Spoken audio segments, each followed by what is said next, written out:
하나님 말씀은 욥기 18장 전체입니다. 1절로 21절까지 우리 함께 읽겠습니다. 수아 사람 빌닷이 대답하여 이르되 너희가 어느 때에 가서 말의 끝을 맺겠느냐 깨달으라. 그 후에야 우리가 말하리라. 어찌하여 우리를 짐승으로 여기며 부정하게 보느냐. 울분을 터뜨리며 자기 자신을 찢는 사람아, 너 때문에 땅이 버림을 받겠느냐? 바위가 그 자리에서 옮겨지겠느냐? 악인의 빛은 꺼지고 그의 불꽃은 빛나지 않을 것이요. 그의 장막 안의 빛은 어두워지고 그 위에 등불은 꺼질 것이요. 그의 활기찬 걸음이 피곤하여지고 그가 마련한 꾀에 스스로 빠질 것이니 이는 그의 발이 그물에 빠지고 올가미에 걸려들며 그의 발 뒤꿈치는 덫에 치이고 그의 몸은 올무에 얽힐 것이며 그를 잡을 덫이 땅에 숨겨져 있고 그를 빠뜨릴 함정이 길목에 있으며 무서운 것이 사방에서 그를 놀라게 하고 그 뒤를 쫓아갈 것이며 그의 힘은 기근으로 말미암아 쇠하고 그 곁에는 재앙이 기다릴 것이며 질병이 그의 피부를 삼키리니 곧 사막의 장자가 그의 지체를 막을 것이며 그가 의지하던 것들이 장막에서 뽑히며 그는 공포의 왕에게로 잡혀가고 그에게 속하지 않은 자가 그의 장막에 거하리니 유황이 그의 처소에 뿌려질 것이며 밑으로 그의 뿌리가 마르고 위로는 그의 가지가 시들 것이며 그를 기념함이 땅에서 사라지고 거리에서는 그의 이름이 전해지지 않을 것이며 그는 광명으로부터 흑암으로 쫓겨 들어가며 세상에서 쫓겨날 것이며 그는 그의 백성 가운데 후손도 없고 후회도 없을 것이며 그가 거하던 곳에는 남은 자가 한 사람도 없을 것이라. 그의 운명에 서쪽에서 오는 자와 동쪽에서 오는 자가 깜짝 놀라리라. 참으로 불의한 자의 집이 이러하니 하고 하나님을 알지 못하는 자의 처소도 이러하니라. 아멘.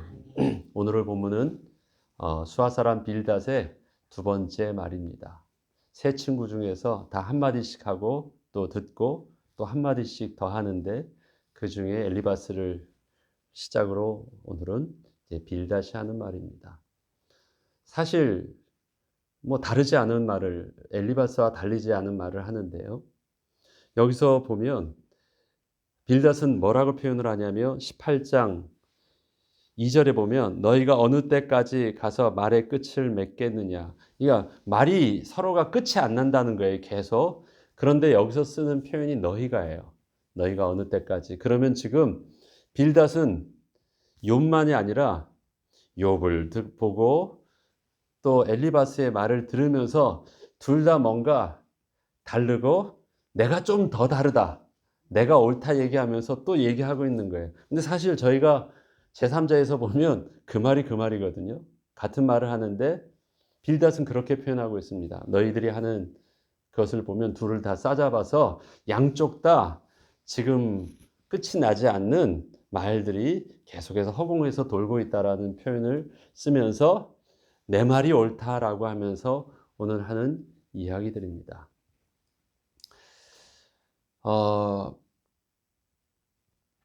청소년 때는 잘 모르니까 내 생각이 별로 없으니까 몰랐는데 대학교를 가면서부터는 조금 나에 대한 의식도 생기고 또 지식도 보이고 그러니까 어떤 판단들이 의로운 판단이라고 생각하는 일들이 대학교부터는 있죠. 저도 보면 신앙적으로도 대학교 가면서 나름대로 더 나의 신앙을 이렇게 주장할 수 있었던 시기는 대학교 때부터인 것 같아요. 신학교를 가면서 나의 신앙이 좀 더 구체적으로 이렇게 세워가지 않았나 싶습니다. 그리고 나서 바뀐 게 집에서 저희 아버님이 목회자이셨기 때문에 목사님이셨기 때문에 전에는 보이지 못했던 아버지 그렇게 목회하면 안 돼요라고 생각하는 일들을요. 제 눈에는 저의 어떤 젊은 의분에서는 많이 보였어요. 할 때마다 누가 감히 담임 목사한테 얘기를 하겠어요. 아들이니까 식사할 때도 뭐도 그냥 겁도 없이 막 얘기하고 했었던 일들이 기억이 납니다. 그렇게 해서 20대를 겪고 30대를 겪으면서 또 자녀를 낳고 그다음에 여러 사람들과 성도들과 어떤 상황 속에서 저에게서도 사건이 일어나기도 하고 여러 사람의 만남 속에서 내가 생각지 못했던 나의 삶에 바른 대로만 하면 바른 대로 하면 바른 답이 나올 줄 알았는데 내게 바른 것을 심어도 꼭 그렇게 바른 열매가 나오지 않는 상황들도 발생하고요.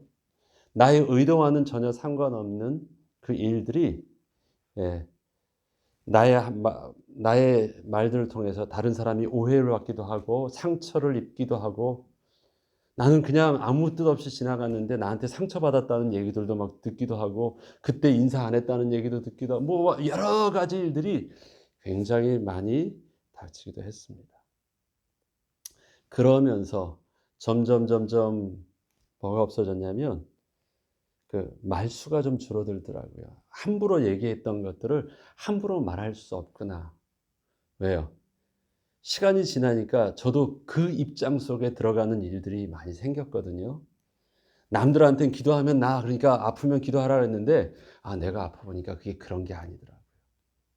그 정도는 믿음으로 이길 줄 알았는데 내가 당해 보니까 너무너무 놀랍고 두렵고 정말 당황스럽더라고요. 나는 사고 당하지 않을 줄 알았는데 내가 한번 교통사고를 당해 보니까 그건 또 다른 일들이 많더라고요. 겉에서 볼 수 있는 일들과 겉에서는 다 봐서는 그 사람을 다 알 수 없는 그 상황 속에서의 많은 일들, 그것을 다른 사람한테 다 표현할 수 없어서 꾹 담을 수밖에 없는 많은 일들이 담은 입에 내가 막 말할 수 있었는데 내가 입을 꾹 다물고 있는데 나한테 그렇게 말하니까요.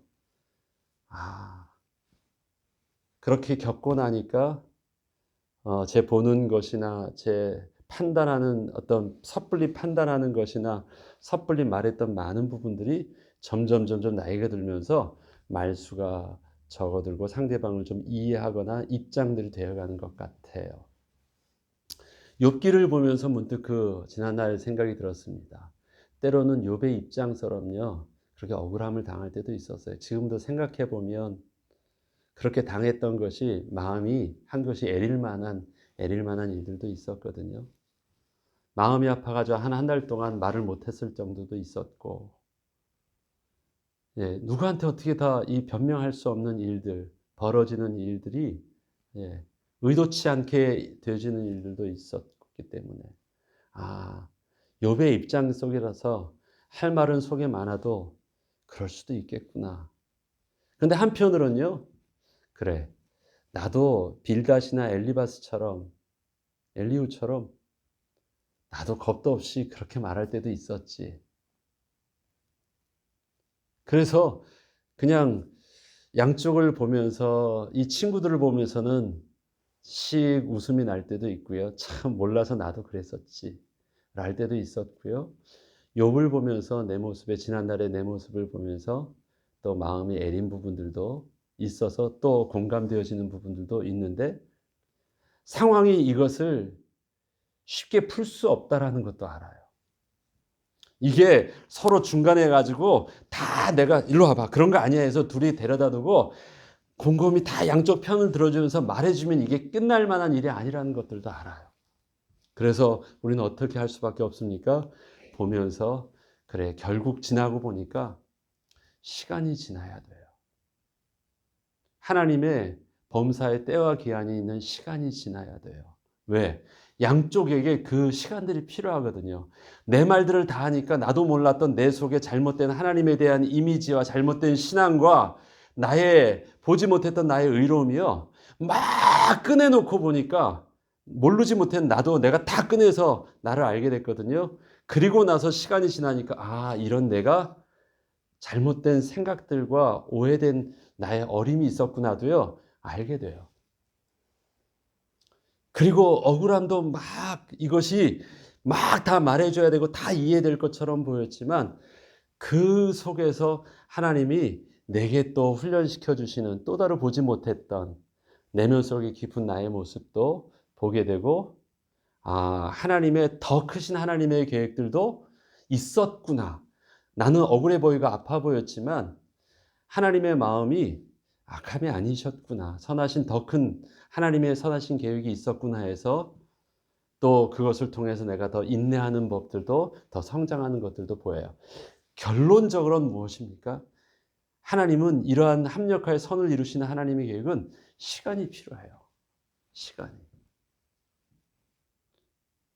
그 시간이 지나가는 동안 하나님은 시간을 통해서 있어야 될 유익함이 있기 때문에 조마심 있게 본다 하실지라도 하나님은 침묵하시고 건드리지 않으시는 하나님의 선하신 의도가 분명히 있다는 것을 지나고 나면서 알아요.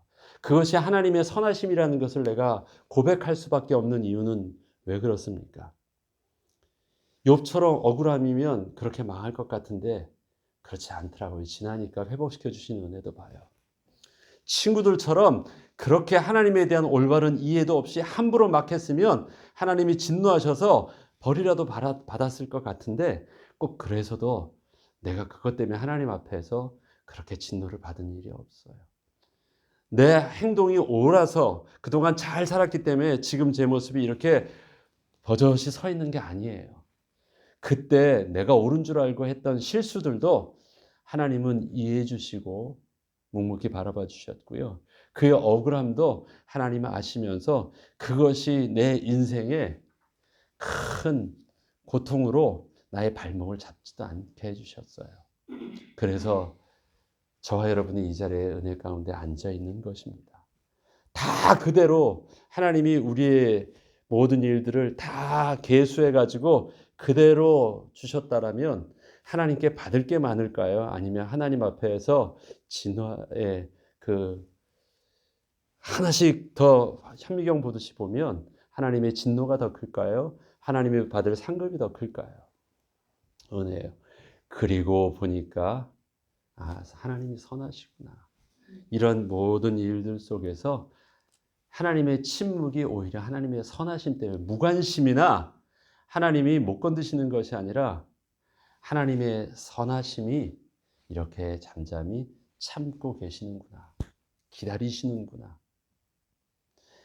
욥에게서도 기다려주시는 안타까움도 있고 친구들을 통해서도 잠잠히 보이시는 하나님의 기다리심과 참으심도 있고 그러면서도 하나님의 세미하신 하나님의 지혜로 은밀하게 저들의 대화 속에서 간섭하시면서 저들을 이끄시는 하나님의 선하심들을 보면서 우리의 인생들 또 저의 인생들을 보면서 지금의 모습을 바라봅니다.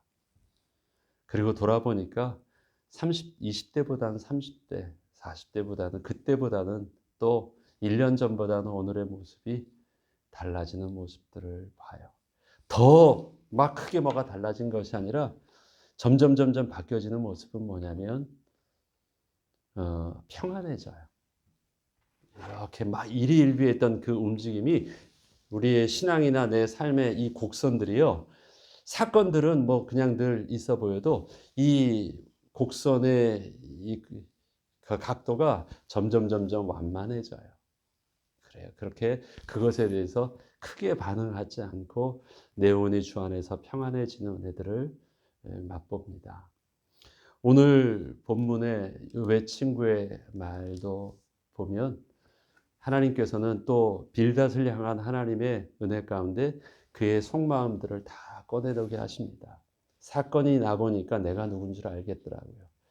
나는 그런 사람 아닌 줄 알았는데 나도 그 입장에 보니까 나도 그런 사람이었다는 것을 그때 알게 되더라고요. 내가 나를 잘 안다고요? 아니에요. 내가 나에 대해서도 내가 보고 경험한 만큼 나를 알고 있어요. 다른 사람보다는 내가 나를 볼 수 있는 기회가 훨씬 더 적어요.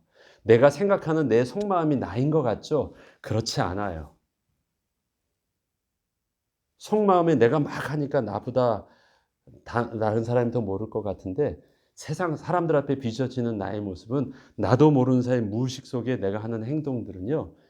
비춰진 모습들이 훨씬 더 다른 사람들이 더 나를 잘 알기도 하죠. 그러기에 이렇게 다른 사람에게 정죄하든 아니면 내가 막 어떤 일에 대해서 반응하면서 꺼내지는 내 모습을 통해서 사실은요, 남들에게 비춰지는 것도 있지만 뭘 보냐면 내가 나를 하나님 앞에서 정직하게 볼 수 있는 하나님의 은혜의 시간표이기도 해요. 그래서 하나님은 그냥 가만히 두시는 거예요. 말했던 것을 생각하니까 나는 다르고 고상한 줄 알았는데 역시 나도 악인이었구나. 나도 은혜가 없으면 똑같은 사람이었구나 하면서 겸손함도 배웁니다. 빌닷을 향하여서도 또 욥의 세 친구를 향하여서도 하나님이 말씀을 들어 이렇게 계속 듣게 하시는 것은 저들을 향한 하나님의 은혜의 시간표인 것 같기도 해요. 오늘 모습을 통해서 어떻게 빌닷은 이야기하는지 그냥 다시 한 번 더 보겠습니다. 너희가 어느 때에 가서 말의 끝을 맺겠느냐 깨달으라. 내가 끝맺음을 해주겠다. 둘의 모든 것을 통해서 내 결론이 옳다 이 말이죠. 그 후에야 우리가 말하리라. 어찌 우리를 짐승으로 여기며 부정하게 보이느냐. 사람들이 이 광고를 합니다. 참기름입니다. 우리 거는 진짜입니다. 우리는 참기름입니다 하면서 우리가 진짜라고 해요.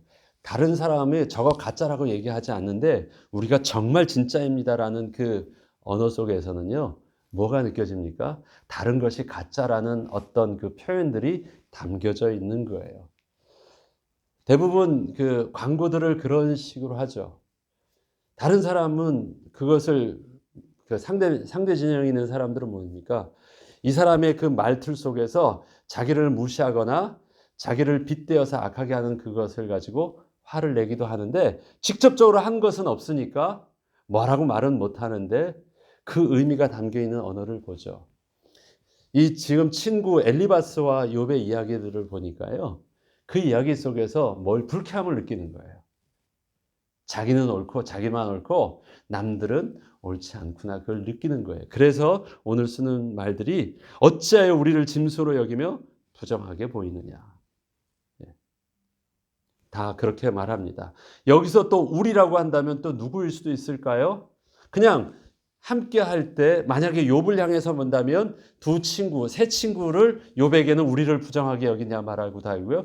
너희가 할 때는 또 누구예요? 욥과 엘리바스와 또 다른 친구를 통해서 너희야 하기도 하고요. 막 이것이 서로 복수적인 표현을 통해서 막 그렇게 이야기합니다. 따지고 보면 하나도 지금 다 서로 일치하지 않고요. 서로 자기 눈들 속에서 남의 뭐가 보여요? 남의 하나님 앞에서 경건하지 못했던, 신앙에 바르지 못했던 악이라고 생각하는 것들이 조금씩 다 보이는 거예요. 그래서 서로의 말들을 통해서 다 어떻게 하고 있습니까? 상처를 입고 있어요. 꼭 이것이 욥과 친구들로 딱 이렇게 구분되어 있지 않은 거예요. 그 말들 속에서. 그걸 보면 지금 이 안에서도 늘 함께 늘 가장 친한 친구가 오랫동안 대화하면서 했던 친구들도 사건이 일어나서 한번 꺼내지기 시작하니까 얼마나 다양한 그의 신앙관과 하나님에 대한 이미지와 선악에 대한 기준들이 얼마나 다른지가 조금 나오기 시작하잖아요. 우리는 어떻습니까? 우리에게서도 부부지간에서도 뭘 하면 거기서도 그 뭔가 다른 의견 충돌이 있기도 하고요. 부모와 자식지간에도 교회 성도들 가운데서도 신앙은 뭐 하나님을 믿는다는 것처럼 보이는데 뭔가 세부적으로 뭔가 딱 올라갔을 때는요, 그 안에서도 참 다양해요. 그게 우리의 모습이에요. 친구들의 모습이기도 하고요. 또 봅시다. 울분을 터뜨리며 자기 자신을 찢는 사람은 누구예요? 너희라고 했었다면 두 사람 다이겠죠? 욥도 울분을 터뜨리면서 자기 자신을 찢는다. 막 자해하는 정도로 이런 거 있죠. 나를 표현할 때 너무너무 억울합니다 하면서 자기를 강하게 표현할 때 막 자해하면서 그것을 어필하려는 최고의 그 노력을 하기도 하잖아요. 그렇게 보인다는 거예요. 특히 욥에 향해서는 그렇죠. 울분이 너가 얼마나 억울해가지고 너 자신을 그렇게까지 막 하면서 내가 막 저주를 받는데 이렇게 안 하면 내가 저주를 받을 거야 하면서 막 얘기하는 그 모습아, 네가 그렇게 억울하다고 격정을 토로하고 아무리 얘기한다 할지라도 너 때문에 땅이 버림을 받겠느냐? 바위가 그 자리에서 옮겨지겠느냐? 너 아무리 그런다 할지라도 그것이 너의 그 강한 어필이 조금도 영향을 미치지 못해.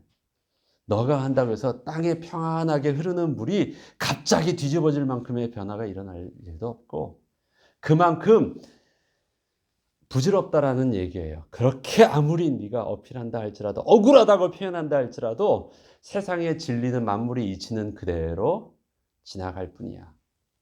자연의 이치가 그냥 그대로 지나가는 것처럼 그렇게 하지 마. 너 옳은 거 아니야. 억울하다고 하지만 그런 거 아니야. 그러면서 그가 알고 있는 신앙의 진리들을 이야기하는데, 여기서도 권선징악, 인과응보, 사필귀정에 대한 내용들입니다.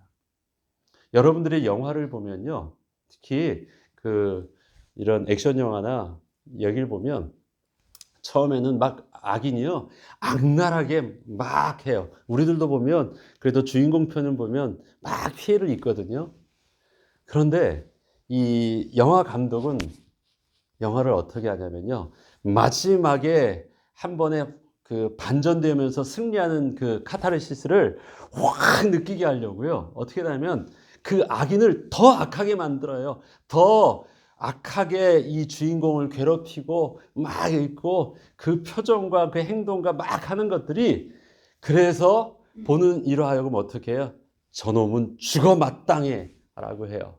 그래서 마지막에 결말을 죽인데 그냥 패배하는 걸로 끝나지 않고 가장 통쾌하고 가장 비참하게 죽는 방법으로 그가 죽어요. 막 갑자기 해서 온몸이 수리탄에 다 뻥 터지기도 하고요. 막 온몸이.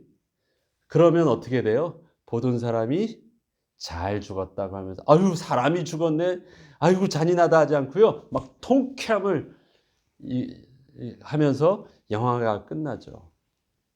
그런데 거기에서 보는 관점은 뭐냐면요, 우리 가운데 기본적으로 가지고 있는 이 선과 악의 개념이요, 누가 가르쳐주지 않아도 본능적으로 가지고 있는 선과 악의 개념입니다. 그리고 악은 어떻게 해요? 반드시 그렇게 망해야지만 그것이 진리라고 생각해요. 보응을 받는 것이라고 생각을 해요. 세상의 이치는 그렇습니다.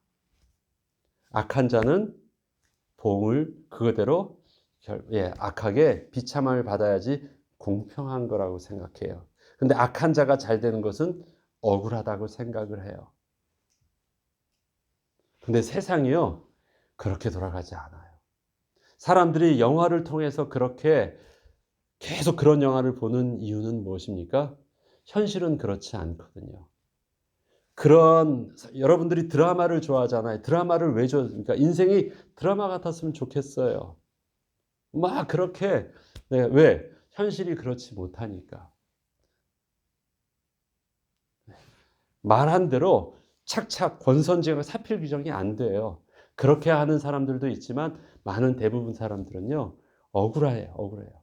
약자가 더 약하게 당하기도 하고요, 강하고 못된 사람이 더 오래 살기도 하고요, 착한 사람이 더 나라를 위해서 온통 일평생 헌신하라고 다 하느라고 자녀 교육도 못 시키고 다 했더니만 이 독립군의 자녀들을 보니까 그렇게 비참하게 하고요, 나라 팔아왔던 사람들의 자녀들은 막 해가지고 또 한자리 하면서 막 하기도 하니까 세상이 막 잘못 돌아가는 것 같다고 막 얘기들도 해요.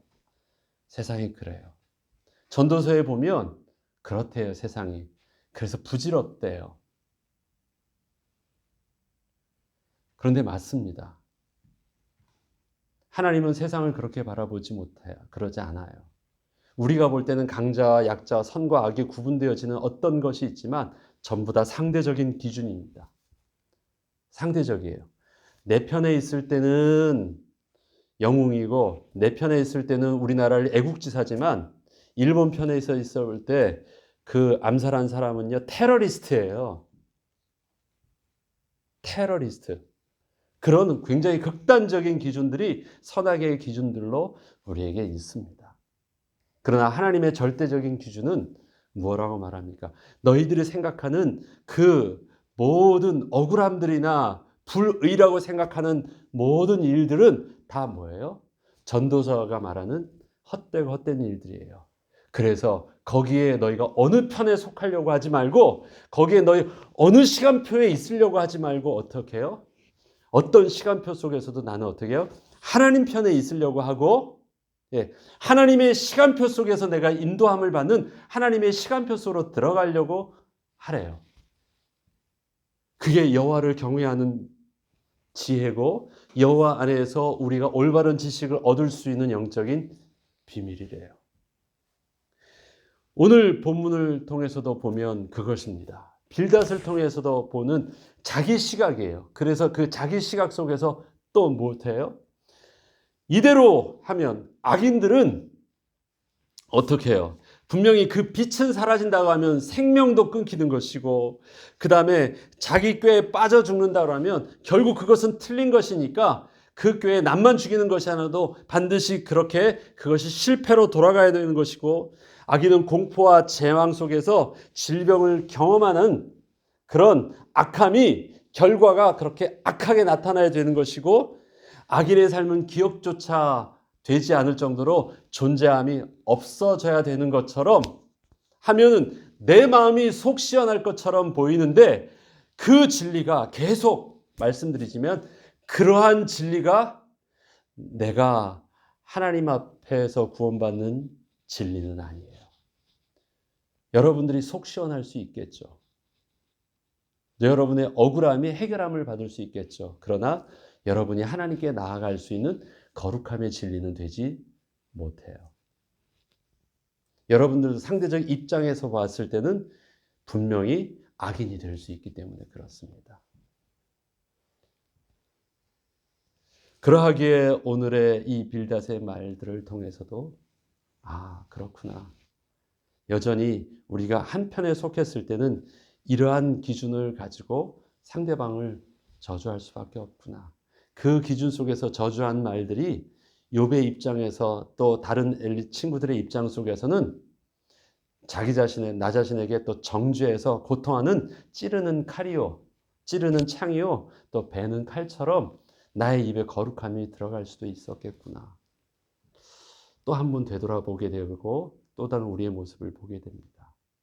그래서 다시 우리 하나님 앞에서 겸손하게, 하나님, 나의 옳음의 기준이 상대적 기준이 아니라, 내 입장 속에서의 기준이 아니라 하나님의 입장 속에서, 내 입장에서 보는 죄인이 아니라 하나님이 우리를 바라보시는 죄인의 모습 속에서 겸손히 하나님 앞에 서게 하시고, 이제 상대방을 저주하는 또 정죄하는 모습이 아니라 나와 다르지 않은 모습 속에서 저들을 용서함 속에서 내가 그동안 용서받지 못했던 하나님 앞에서 죄가 또 용서받는 은혜가 있게 하옵소서. 우리가 우리에게 죄 지은 자를 용서해 준다는 말은 바로 그거잖아요. 내가 볼 때 빌닷의 관점이었고 욥의 관점이었어요. 나에게 상처를 입히는 정죄하는 자의 모습이 나에게 뭐예요?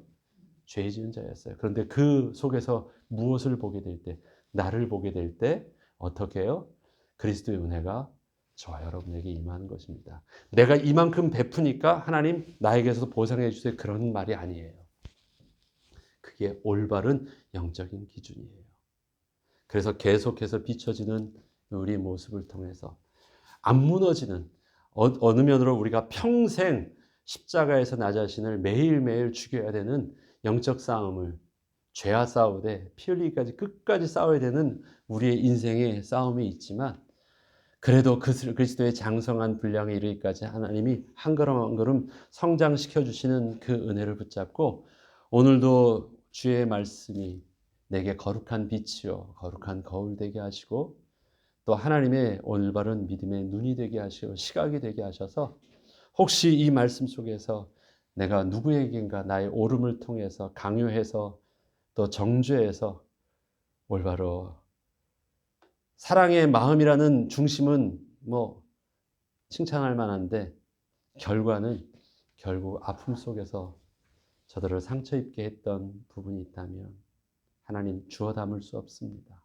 용서하여 주시고 이후에 우리의 삶들은 하나님 앞에서 또 바른 모습으로 나의 한마디가 그 음식에 소금을 치듯 아름다운 말이 되게 하시고 나의 시각이 주님의 시각이요 주님의 마음이 품어져서 나를 통해서 많은 사람이 치유함을 얻고 또 주님께 돌아오는 은혜의 비밀들이 오늘도 한 걸음 더 나아가는 이 비밀이 있게 하옵소서. 오늘도 하나님께 겸손하게 은혜를 구하고 인도받는 저와 여러분 되길 주의 이름으로 축원합니다. 주기도문으로 마치겠습니다.